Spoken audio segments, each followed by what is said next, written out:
अन्य देह विलसत परितापात सज्जनो द्रवती नो नवनीतम.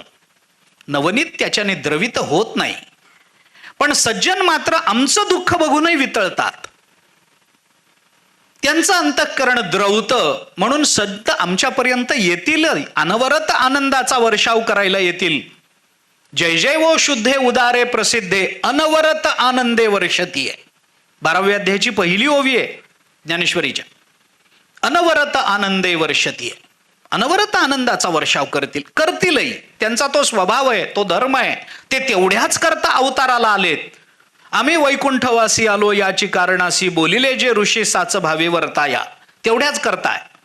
वाचा बोलो वेदनीती करू संती केले ते, त्याकरताच आम्ही अवताराला आलोय. उजळावया आलो वाटा खरा खोटा निवाडा, त्याकरताच अवतार झाला. हे सगळं खरं आहे.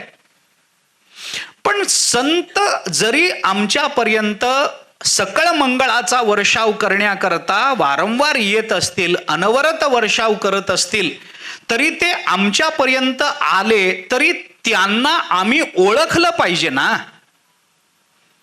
कारण परिणाम हा नुसत्या कृतीचा नसतो. कृतीच्या मागे असणाऱ्या हेतूच्या जाणीवेत परिणामाची तीव्रता बघायची असते. तुम्ही कर्मविपाक बघा अथवा ज्ञानाची भूमिका बघा, कोणती बघा, वस्तूचा जोपर्यंत परिचय होत नाही तोपर्यंत त्या वस्तूचा तीव्र परिणाम चित्तावर होणार नाही. तोपर्यंत होणार नाही. वस्तूच्या परिचयात वस्तू कळते. मग त्या वस्तूचा परिचय कसा व्हावा त्याच्याकरता पुष्कळ विचार. नाही प्रतिज्ञा मात्रेण वस्तुसिद्धी अपितु लक्षण प्रमाणाभ्याम. न्यायशास्त्राने विचार केलाय. स्वतंत्र मुद्दा आहे, आत्ता बोलत नाही. संत आमच्यापर्यंत येतीलही कल्याणाच्या भूमिका घेऊन, पण आम्ही जर संतांना ओळखलंच नाही तर त्यांनी आणलेल्या कल्याणाच्या भूमिका आमच्याकडून स्वीकारल्या जातील का? जाणार नाहीत. जाणार नाहीत. जोपर्यंत ते संत आहेत हे आम्हाला कळत नाही तोपर्यंत त्यांच्या उपदेशाकडे आमची प्रवृत्ती होणार नाही. याकरता ते संत आम्हाला कळावेत. ते संत आम्हाला कळाल्याशिवाय आमच्या जीवनावर त्याचा परिणाम होणार नाही. असं जर वाटत असेल, ईश्वरनिष्ठ सज्जन आम्हाला भेटले आणि कळाले नाहीत तर त्यांच्या भेटण्याचा उपयोग काय? काय उपयोग आहे? ज्ञानेश्वर महाराज ज्या काळामध्ये या महाराष्ट्रामध्ये देह धारण करून होते, अनेकांना भेटले, किती जणांचं कल्याण झालं. आणि ज्यांचं झालं नाही त्यांचं का नाही झालं? तुकाराम महाराजांच्या कीर्तनाला बसणारे मंबाजी हे रोज तुकाराम महाराजांना पाहत होते, पण तुकाराम महाराजांचा अधिकार न कळल्यामुळं तुकाराम महाराजांना मारण्यापर्यंत त्यांची मजल गेली. कशामुळे? ज्ञानेश्वर महाराज अनेकांना भेटले, पण ज्या वेळेला रेड्याच्या मुखातून गेला त्याच्यानंतर लोकांनी त्यांना संत म्हणून मान्यता दिली. रेडा मात्र बोल म्हटलं की बोलला. म्हणून मला हे वारंवार वाटतं की ज्ञानोबाराय आधी रेड्याला कळाले मग माणसाला कळाले. बोल म्हटल्याबरोबर रेडा बोलतो, पण माणूस त्यांना मानायला तयार नाही चमत्कृतीशिवाय. चमत्कृती करणं हा काय संतांचा स्वभाव आहे का? त्याच्याकरता काय त्यांचा अवतार आहे का? गरज नव्हती त्यांना, आजही नाही आहे. आणि हा रेड्या बोलण्याचा चमत्कार वारंवार केलाच नाही त्यांनी. अनवरत नाहीच आहे तिथे, एकदाच केला. भिंत चालली ती एकदाच चालली. मी गमतीनं अनेक वेळेला सांगतो की या भिंत एकदा चालली, चौघांना घेऊन चालली. हेच ज्ञानेश्वर महाराज नंतर नामदेवरायांबरोबर पंजाब घुमानपर्यंत चालत गेले. कशाला चालत जायचं? भिंतीवर नामदेवरायांना डबल सीट घ्यायचं आणि भिंतीला म्हणायचं चल बाई पंजाब पर्यंत. गेली नसती का? एकदा ज्यांना चालवता आली त्यांना वारंवार चालवता आली नसती का? गरज नाही ना, तो हेतू नाहीये ना.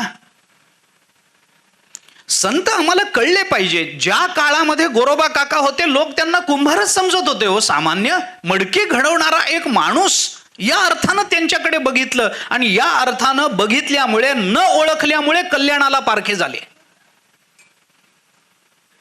ज्या ज्ञानेश्वर महाराजांना ज्या लोकांनी त्या काळात पाहिलं पण ज्यांचं कल्याण झालं नाही, पाहूनही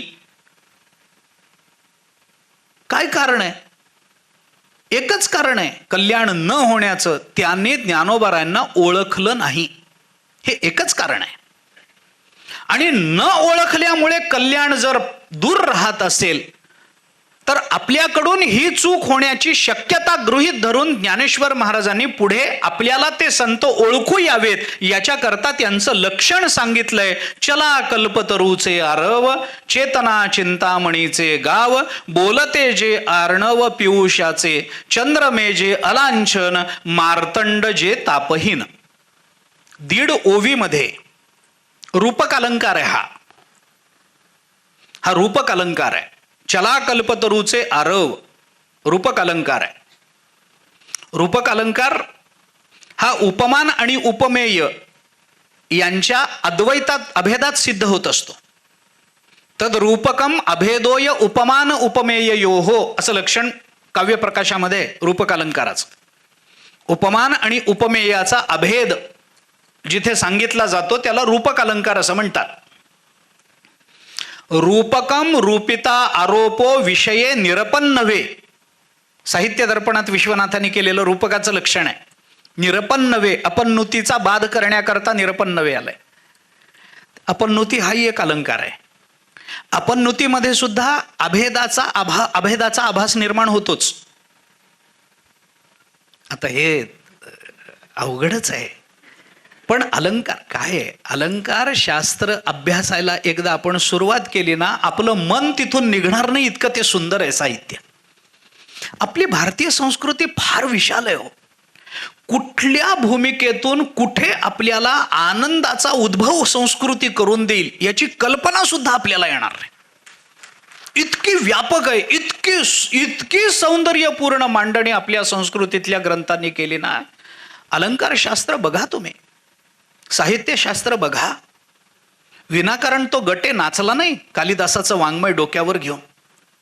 केवढ्या सुंदर रचना आहेत. रघुवंश पहा, काय अप्रतिम रचना. कुमार संभव अप्रतिम रचना. भले शृंगाराला प्राधान्य असेल, असू देत, मला जाऊ द्या, त्याविषयी आता बोलायचं नाही. पण अपन्नुती हा सुद्धा एक अलंकार आहे जिथे अभेदाचा आभास होतो. उपमान आणि उपमेयाच्या अभेदाचा आभास अपन्नुतीमध्ये सुद्धा होतो. ते काय आहे? मुख चंद्रासारखं आहे म्हटलं की उपमा झाली. मुख जणू चंद्रासारखं आहे म्हटलं की उत्प्रेक्षा झाली. किती सोपं आहे. उपमान उत्प्रेक्षा किती सोपं आहे. हा मुखचंद्र आहे म्हटलं की रूपक अलंकार झाला. मुख आणि चंद्र एक झाला. अरे हे मुख नाहीच, हा चंद्रच आहे म्हटलं की अपन्नुती अलंकार झाला. असं आहे, एकच आहे. हे मुख नाहीच, हा चंद्रच आहे. इथं सुद्धा मुख आणि चंद्र यांचा अभेद आहे, पण अभेद होताना इथं मुखाचा निषेध आहे. उपमेयाचा निषेध करून उपमानालाच उपमेयाचं स्थान जेव्हा दिलं जातं तेव्हा अपन्नुती अलंकार सिद्ध होत असतो साहित्यामध्ये. कुणाला पाहिजे, गरज काय? पण ही फार छान आनंदाची स्थानं आहेत.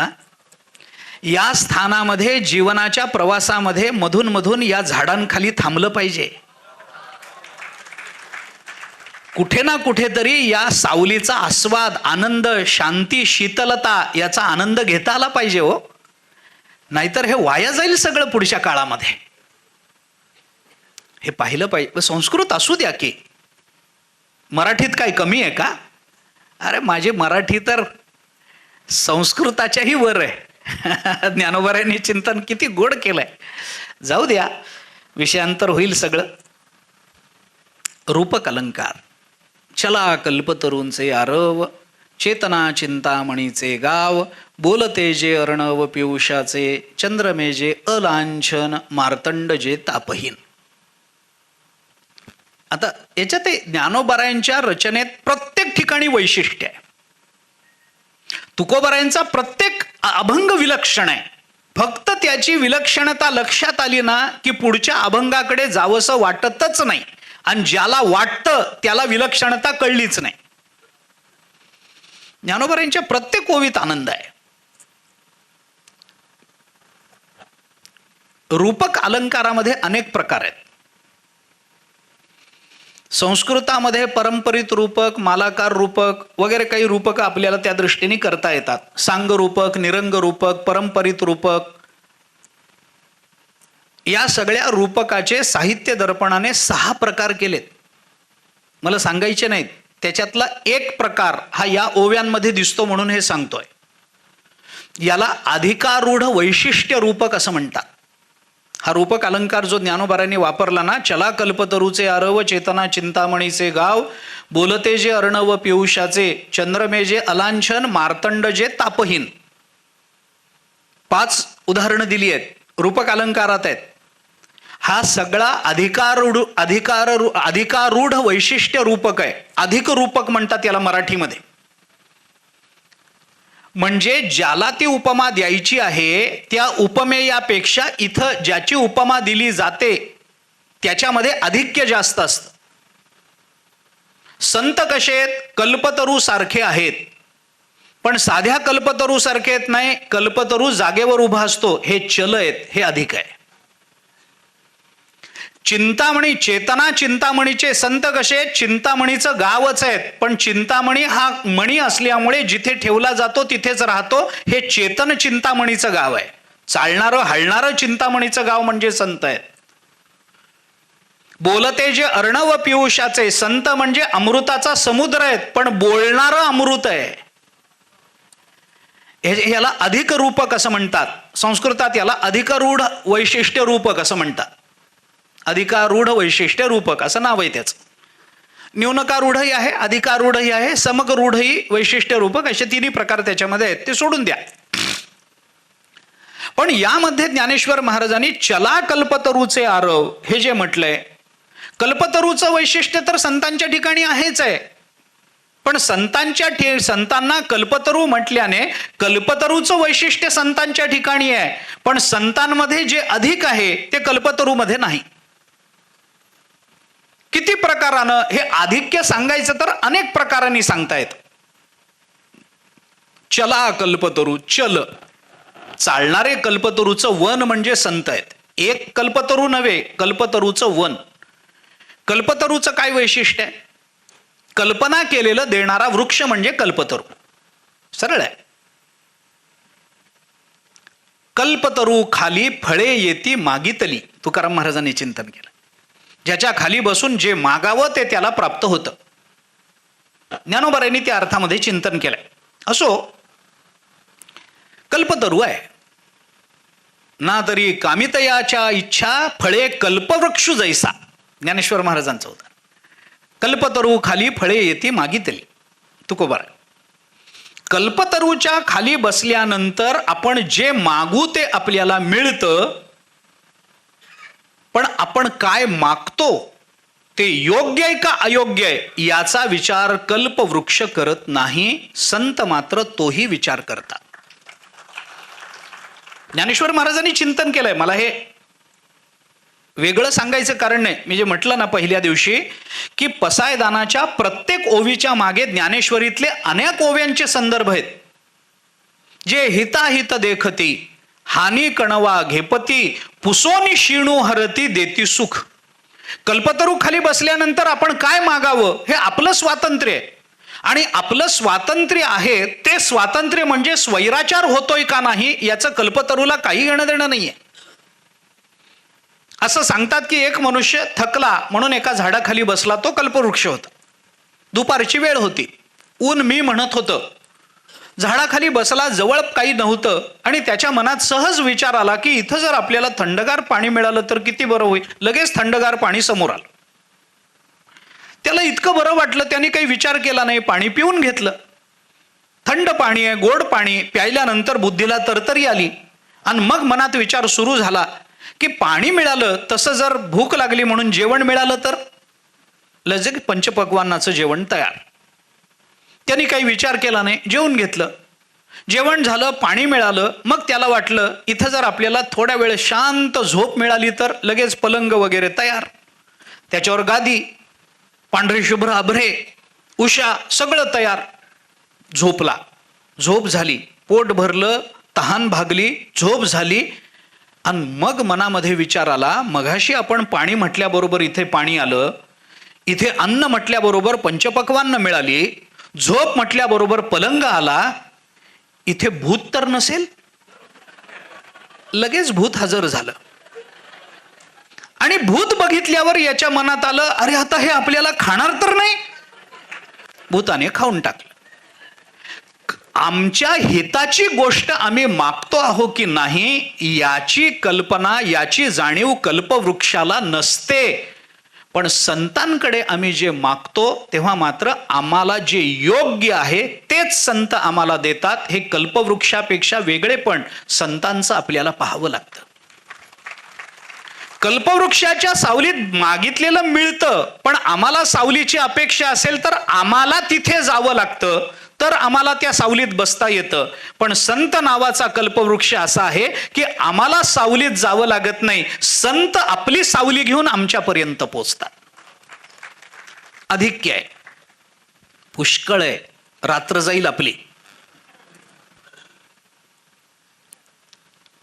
अधिक्य आहे. आता हे संत म्हणजे कल्पवृक्ष, चला कल्पतरूचे आरव आहे ना, वन आहे, वन. कारण मांदियाळीचा विचार चालू आहे ना, त्यामुळे वनापर्यंत येणं भाग आहे. रूपक जसंच्या तसं बसलं पाहिजे, अर्धरूपक करून चालत नाही. जसंच्या तसं बसलं पाहिजे याच्याकरता म्हणून जे काही असेल ते आता विस्तार करत नाही. पण हे संतांना कल्पतरूचं वन का म्हटलंय? कारण कल्पवृक्षाचं काय असतं, अधिक्य सांगतो. कल्पवृक्षाचं काय असतं, कल्पतरूच्या खाली आम्ही बसू, मागू, ते आम्हाला मिळेल. पण थोडे जरी आम्ही बाजूला झालो तरी उपयोग होणार नाही. पण संत म्हणजे कल्पतरूचं वनच असल्यामुळे बाहेर पडलो तरी तोही कल्पवृक्षच आहे. त्यामुळे त्यांच्या सामर्थ्य कक्षेच्या बाहेर राहूनही आम्ही संत उपासना करू तरी संत आम्हाला जे इच्छित आहे ते आम्हाला प्राप्त करून देतील. म्हणून त्यांना चला कल्पतरूचे आरव असा शब्द वापर. ज्ञानोबराने 18व्या अध्यायाच्या नमनामध्ये सद्गुरूंना हा शब्द वापरलाय. जय जय देव श्री गुरो अकल्पनाख्य कल्पतरू स्वसंविद्रुम बीजप्ररो हणावनी. आम्ही ज्याची कल्पनाही करत नाही तेही संत आम्हाला देतात असा ते कल्पवृक्ष आहे. शेवटचा विशेष सांगतो, अधिकारूढ वैशिष्ट्यामधला शेवटचा एक अधिकत्व सांगतो, फार लांबवत नाही. संत कल्पतरूचं आरव आहे, ते चेतना चिंतामणीचं गाव आहे, बोलते जे अर्णव पियुषाचे आहेत, गोष्ट खरी आहे. पण कल्पवृक्ष कल्पिलेलं देतो, पण कल्पना थांबवत नाही. संत कल्पिलेलं असं देतात की आम्हाला पुढे कल्पना करण्याची गरज राहत नाही. चिंतामणी चिंतिलेलं देतो, पण संत नावाचा चिंतामणी असा आहे की चिंतिलेलं तर देतातच, पण चिंता करण्याचं कारणच ठेवत नाहीत. अमृत आमचं मरण घालवेल, पण संत असं अमृत आहेत की आमच्यामुळं आम्ही इतरांचं मरण सुद्धा घालवू शकू असं सामर्थ्य आम्हाला देतात. हे अधिक्य आहे. चेतन चिंतामणी आपण ऐकला नाही, पण संत हे चेतन चिंतामणी आहेत. का चिंतामणी आलिया हाती सदा विजय वृत्ती मनोरथी, तैसा मी पूर्ण काम निवृत्ती ज्ञानदेवो म्हणे. ज्ञानेश्वरीचा पहिला अध्याय, सद्गुरुस्तवन पहिला अध्याय. का चिंतामणी आलिया हाती. चिंतामणी हातात आला, काय कमी आहे? चिंतामणी काय आहे? चिंतिलेलं देणारा चिंतामणी. चिंतामणी, मणी म्हणजे रत्न आहे, एक रत्न आहे. आणि रत्न कशाला म्हणतात? ते रत्न परीक्षा नावाचा एक संस्कृत ग्रंथ आहे, छोटा आहे, अगदी छोटा आहे, 20-25 पानांचा असेल जास्तीत जास्त, छोटासा ग्रंथ आहे. पण जी जी रत्न म्हणून प्रसिद्ध आहेत त्या रत्नांची लक्षणं त्या ग्रंथामध्ये सांगितली गेली आहेत. त्याच्या सुरुवातीला उपोद्घातामध्ये रत्न कशाला म्हणतात याची व्याख्या केली आहे. रत्न कशाला म्हणतात? जातौ जातौ यद उत्कृष्टम तद रत्नमिति कथ्यते, अशी रत्नाची व्याख्या आहे. त्या त्या जातीतलं जे सर्वोत्कृष्ट असतं त्याला रत्न असं म्हणतात. नररत्न, नारी रत्न, विद्वत रत्न म्हणजे काय? नर जातीतली सर्वश्रेष्ठता ज्यांच्या ठिकाणी आहे आपण शिवाजी महाराजांना नररत्न म्हणतो किंवा तानाजी मालुसऱ्यांना नररत्न म्हणतो, झाशीच्या राणीला नारी रत्न असं म्हणतो आपण. हे काय आहे? त्या त्या जातीतली सर्वोत्कृष्टता लागते. म्हणून समुद्र मंथनातून ऐरावत निघाला. तुकोबारायने ऐरावताला काय म्हटलं? ऐरावत रत्न थोर त्यासी अंकुशाचा मार. ऐरावताला रत्न का म्हटलं? हत्ती या जातीतली सर्वोत्कृष्टता ऐरावताच्या ठिकाणी आहे, ऐरावताला रत्न म्हणा. हलाहलाला रत्न म्हटलंय. घोड्याच्या जातीतली सर्वोत्कृष्टता उच्चैश्रवा, घोड्याला रत्न म्हटलंय. तसं कल्याण करून देणाऱ्यांच्या जातीमध्ये सर्वोत्कृष्ट जर कोणी असेल तर ते संत आहेत, म्हणून त्यांना चिंतामणी असं आधिक्य दिलंय. तसे ते अमृताचा समुद्र आहेत, पण बोलणारं अमृत. आता ते कल्पनाच करू शकतो आपण फक्त. बोलणारं अमृत. ज्ञानोबराने भगवंताच्या बोलण्याचं कौतुक करताना अर्जुनाच्या मुखामध्ये 8व्या अध्यायाच्या सुरुवातीला शब्द घातलेत. किती प्रमाण देऊ मी तुम्हाला? पिकलिया सुखाचा परिमळू का निवालिया अमृताचा कल्लोळू तैसा कोवळा आणि सरळू बोलू बोलिला. 8व्या अध्यायात कसं बोलावं? साच आणि मवाळ, मितुले आणि सरळ, शब्द जैसे कल्लोळ अमृताचे, बोलते जे अर्णव पियुषाचे. संत महात्म्य असे. आणखीन 2 उदाहरणं दिली रूपकालंकारातच. चंद्रमे जे अलांछन, मार्तंड जे तापहीन. काय गंमत आहे याच्यात? एवढी उदाहरणं देण्याचं कारण काय? एक रूपक केलं तर भागलं नसतं? संतांचा परिचय सर्व अंगाने झाला पाहिजे. पातंजल योगसूत्रामध्ये वैराग्याचं वर्णन करताना 4 प्रकार वैराग्याचे सांगितले. त्याच्यात वशीकार वैराग्य हे सर्वश्रेष्ठ म्हणून सांगितलं. मला वैराग्यात अडकायचं नाही, तो माझा विषय नाही. पण वशीकार वैराग्याचं लक्षण करताना पातंजल सूत्रांनी असं सांगितलं, दृष्ट अनुश्रविक विषय वितृष्णस्य वशीकार संज्ञा वैराग्यम असं सूत्र आलं. त्यामध्ये विषयाचे 2 प्रकार केले. एक दृष्ट विषय असतो, एक अनुश्रविक विषय असतो. आता याचा विस्तार आहे. ज्या विषयाच्या भोगातून विषयाची अपेक्षा निर्माण होते तो दृष्ट विषय असतो, आणि ज्या विषयाच्या श्रवणातून भोगाची अपेक्षा निर्माण होते त्याला अनुश्रविक विषय म्हणतात. उदाहरणार्थ, मी जर आत्ता आपल्याला विचारलं तुम्हाला लाडू हवाय का,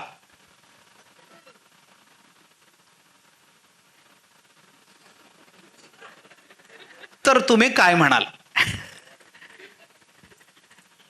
जास्तीत जास्त म्हणाल की बाबा आता प्रवचनात बसलोय आम्ही, लाडू कुठे आता इथे आणता, नको नको म्हणाल. पण खरंच जर इथं कोणी लाडू वाटायला उभं राहिलं तर किती जण प्रवचनात बसून राहतील हाही मुद्दाच आहे. लाडू हवाय का? हवाय. का हवाय? कारण पूर्वी खाल्लेला आहे, आम्हाला तो आवडला होता, त्यावेळेला फार मिळाला नव्हता. आता तुम्ही विचारताय तर आम्हाला हवाय. लाडूच्या पुनःप्राप्तीची आम्हाला अपेक्षा आहे, कारण पूर्व कालात त्याचा भोग आहे, त्याचं दर्शन आहे, त्याचा अनुभव आहे. हा दृष्ट विषय आहे, कारण ज्याचा भोग आम्ही घेतलाय, जे आम्ही पाहू शकतो. लाडू हवाय का? हवाय. का? पूर्वी खाल्ला म्हणून. बर, तुम्हाला अमृत हवंय का? हवंय. कधी खाल्लं होतं? कधी? ते कसं असतं हे तरी माहिती आहे? निळ्या रंगाचं आहे का काळ्या रंगाचं आहे का चॉकलेटी रंगाचं आहे? जरा पातळ आहे, वाटीत वाढण्यासारखं आहे का बटाट्याची सुकी भाजी वाढल्यासारखं असं वाढता येऊ शकतं? ते पिण्याचा पदार्थ आहे का खाण्याचा पदार्थ आहे? त्याची चव नेमकी गोड आहे का मधुर आहे का सामान्य गोड आहे का डायबिटीसला न चालणार आहे? काहीतरी असेल की नाही? बघितलंय का कधी? खाल्लंय का कधी? कधीच खाल्लं नाही आम्ही. याच्यापूर्वी अमृताचा आम्हाला अनुभव नाहीये. पण अनुभव नसला तरी अमृताबद्दल आत्तापर्यंत आम्ही विविध ठिकाणाहून असं ऐकलेलं आहे की त्याच्या प्राप्तीची आम्हाला अपेक्षा आहे. एक भोगातून प्राप्ती आहे, एक भोगातून निर्माण झालेली अपेक्षा आहे. आणि एक फक्त आम्हाला भोगायचं आहे या अपेक्षेपोटी निर्माण झालेली अपेक्षा आहे. ज्ञानेश्वर महाराजांनी या दोन्ही विषयाचा विचार करताना हे इथं रूपक अलंकार केलाय. चला कल्पतरूचे आरव, चेतना चिंतामणीचे गाव, बोलते जे अर्णव पियुषाचे, हे सगळे अनुश्रविक विषय आहेत. आणि चंद्रमे जे अलांछन आणि मार्तंड जे तापहीन हे मात्र दृष्ट विषय आहेत.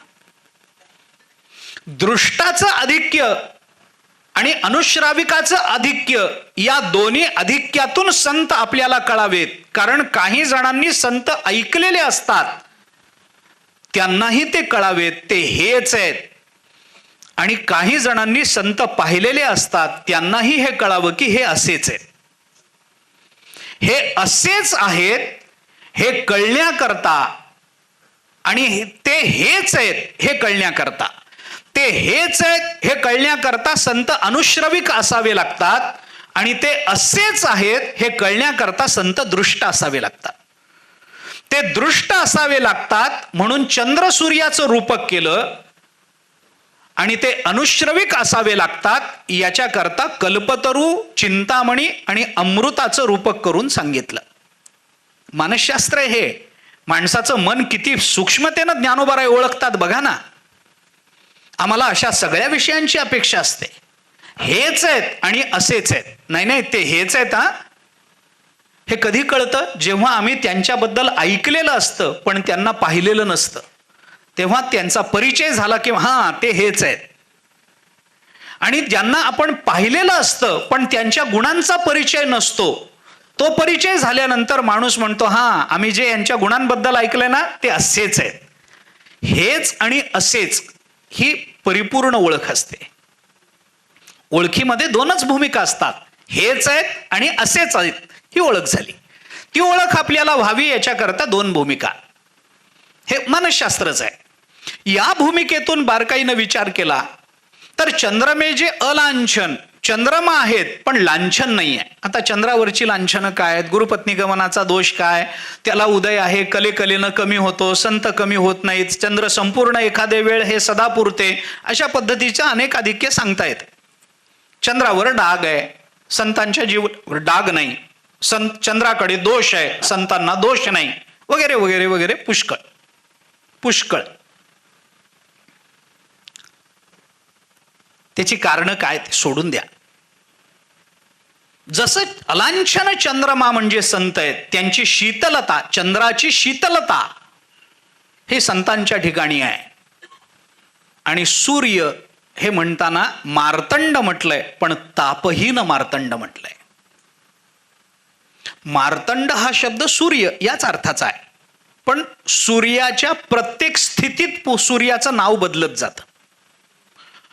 उगवत्या सूर्याला कुणी मार्तंड म्हणत नाही, त्याला मित्र म्हणू शकतो, त्याला सविता नाव देता येऊ शकतं. पण मार्तंड त्या सूर्याला म्हणतात जो सूर्य सर्व सामर्थ्यानिशी डोक्यावर तळपतोय. 12 वाजताचा जो सूर्य असतो त्याला मार्तंड ही संज्ञा आहे. ज्याला 16व्या अध्यायामध्ये सुद्धा सूर्याचंच रूपक आहे नमनात, तिथं त्याला चंडांशू म्हटलंय.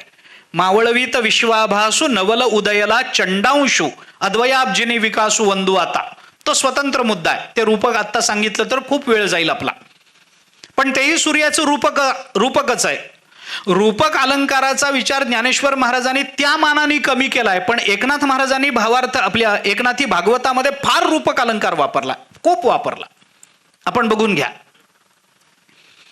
मार्तंड आहेत पण तापहीन आहेत, सामर्थ्य सगळं आहे पण त्यांचा ताप नाही, असे जे संत आहेत ते जेव्हा अनवरत मंगळाचा वर्षाव करत अनवरत आमच्यापर्यंत भेटत राहतात, तेव्हा ते आम्हाला भेटल्यानंतर आमची जबाबदारी काय असते? ज्ञानेश्वर महाराज म्हणतात ते सर्वाही सदा सज्जन सोयरे होतो. असे जे सज्जन आहेत ते सर्वाही सदा सज्जन सोयरे झाले पाहिजेत.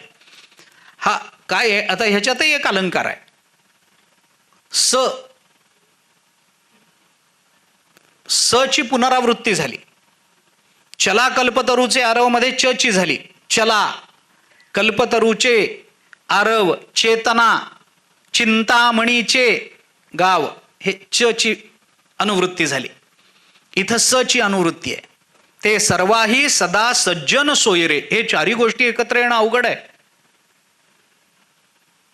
जे सज्जन असतात ते सहसा सोयरे होत नाहीत, आणि जे सोयरे होतात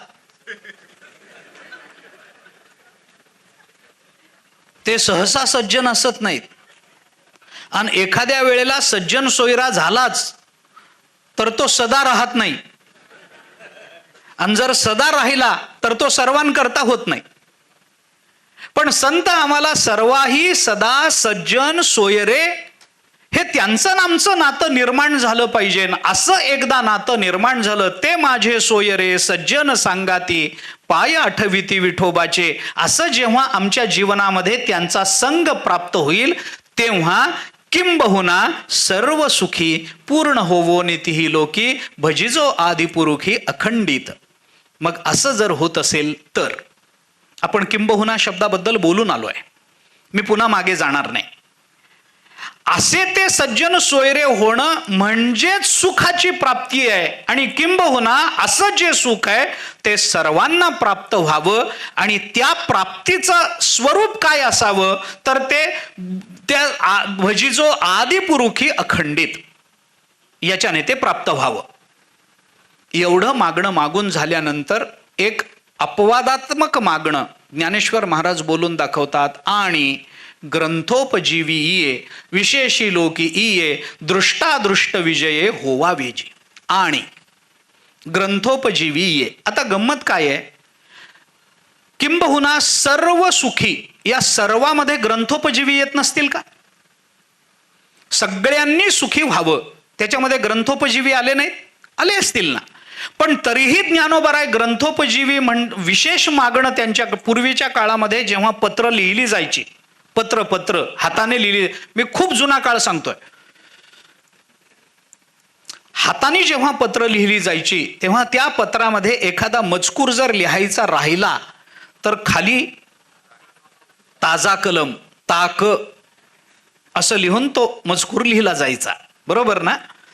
तसं हे आणि ग्रंथोपजीवी आहे, हे विशेष मागणं आहे.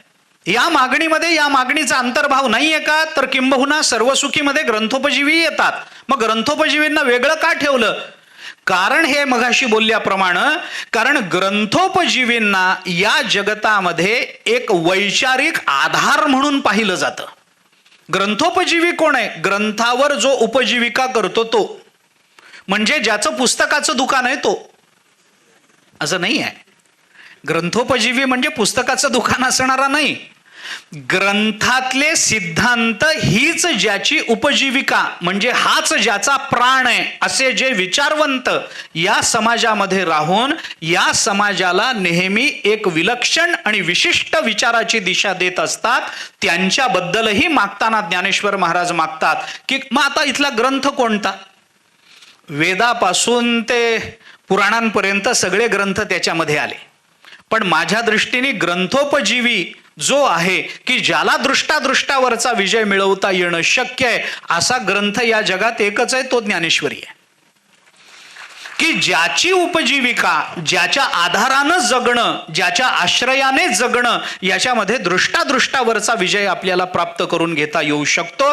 असा जो ग्रंथोपजीवी, त्याच्याकरता विशेष मागणं आहे. कारण विचारवंतांना नेहमी समाजामध्ये अव्वल स्थान असतं, किंबहुना ते दिलं पाहिजे. विचारवंत या जगताचा प्राण आहेत. या समाजातले विचारवंत जर निवृत्त झाले आणि नष्ट झाले, म्हणून आपल्यावर जेव्हा आक्रमण झाली तेव्हा बहुतेक आपले विचारवंत भ्रष्ट करण्याचा आणि त्या विचारवंताचा ग्रंथोपजीवींचं ग्रंथच उद्ध्वस्त करण्याची जी परंपरा, दुष्ट परंपरा नंतरच्या काळामध्ये निर्माण झाली, त्याचं हे कारण आहे की या लोकांनी हे मानसशास्त्र ओळखलं होतं की या समाजातले ग्रंथ आणि ग्रंथावर जगणारे विचारवंत जर भ्रष्ट झाले तर या समाजाला हाताळणं म्हणजे गाढवांना वळवण्यासारखं सोपं असतं. इंग्रजांनी काय केलं? हेच केलं ना. अरे नालंदा विद्यापीठासारखं विद्यापीठ जाळून टाकावं, आपल्याला ऐकून माहिती आहे. का जाळलं असेल त्यांनी? का नष्ट केलं असेल? ग्रंथ जाळून काय मिळतं? मिळत काहीच नाही. ग्रंथावर उपजीविका करणाऱ्यांना हाताळणं सोपं जात असतं. याच्याकरता ग्रंथच निवृत्त करण्याची त्यांची ही दुष्ट परंपरा असते. नंतरच्या काळातही तेच झालं. मला बाकीचा मुद्दा सांगायचा नाही, मला त्याला सामान्यत्वाला आणायचंही नाही आहे. पण ग्रंथोपजीवी का म्हटलं? कारण हे ग्रंथोपजीवी जे असतात हे विचारवंत आहेत. या विचारवंतांना समाजामध्ये एक प्रतिष्ठा असते, एक मानमान्यता असते. त्यांच्याकडे पाहून समाज जगत असतो. त्यांचं अनुकरण, अनुसरण आणि त्यांचं अनुगमन करण्याची सहज प्रवृत्ती समाजाच्या ठिकाणी असते. हे लक्षात घ्या.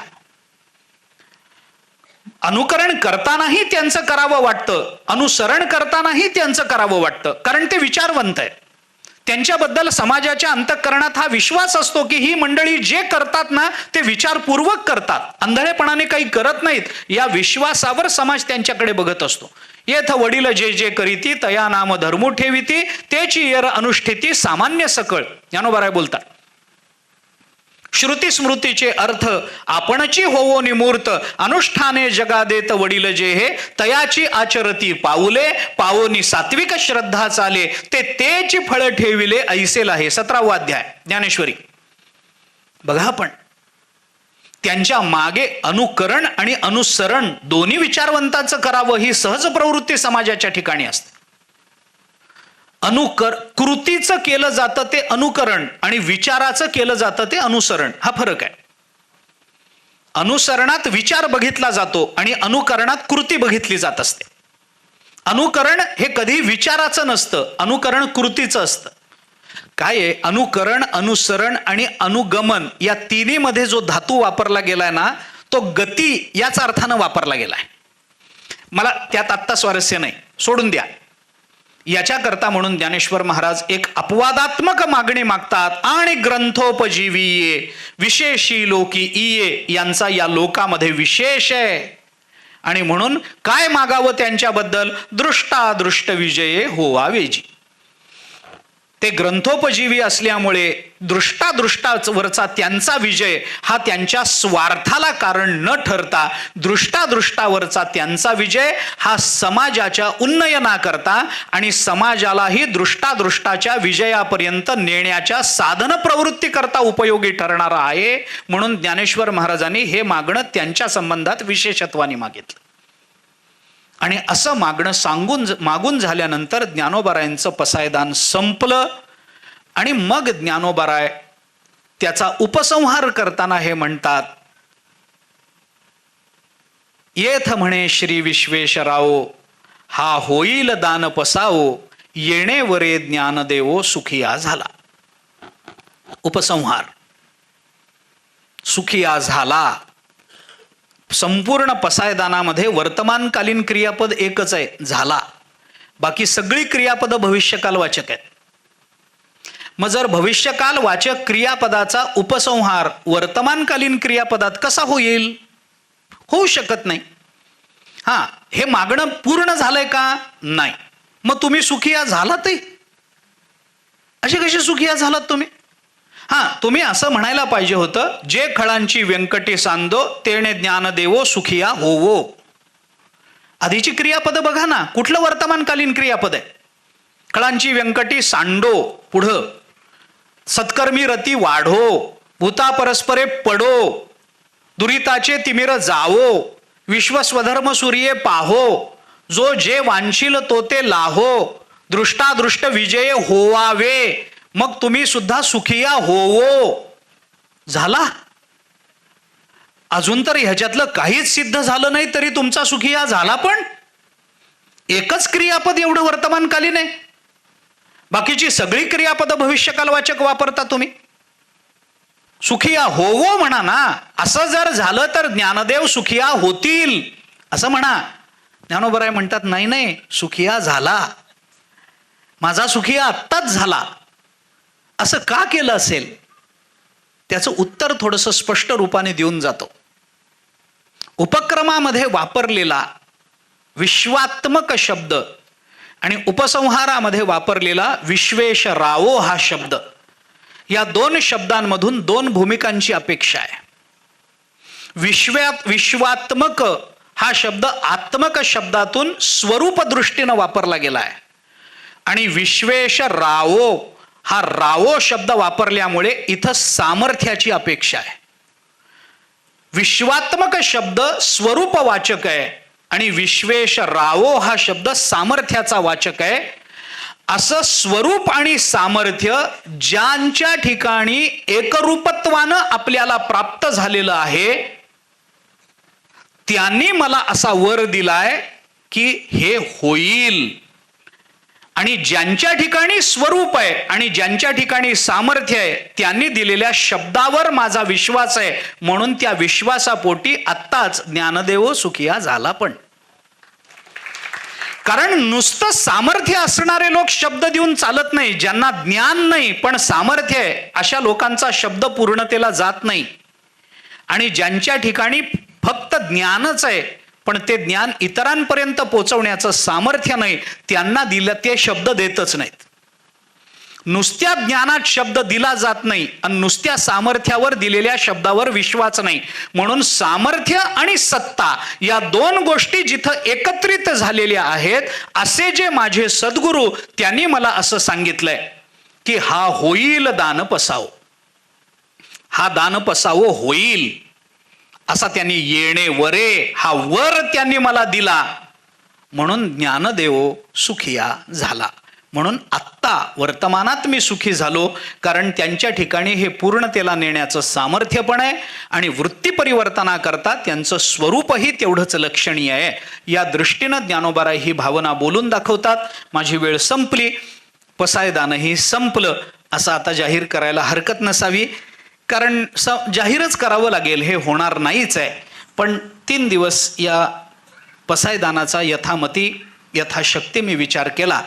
2 दिवस जरा जास्त बोललो त्याबद्दल क्षमा प्रार्थी आहे. थोडा वेळ जास्त घेतला मी आपला.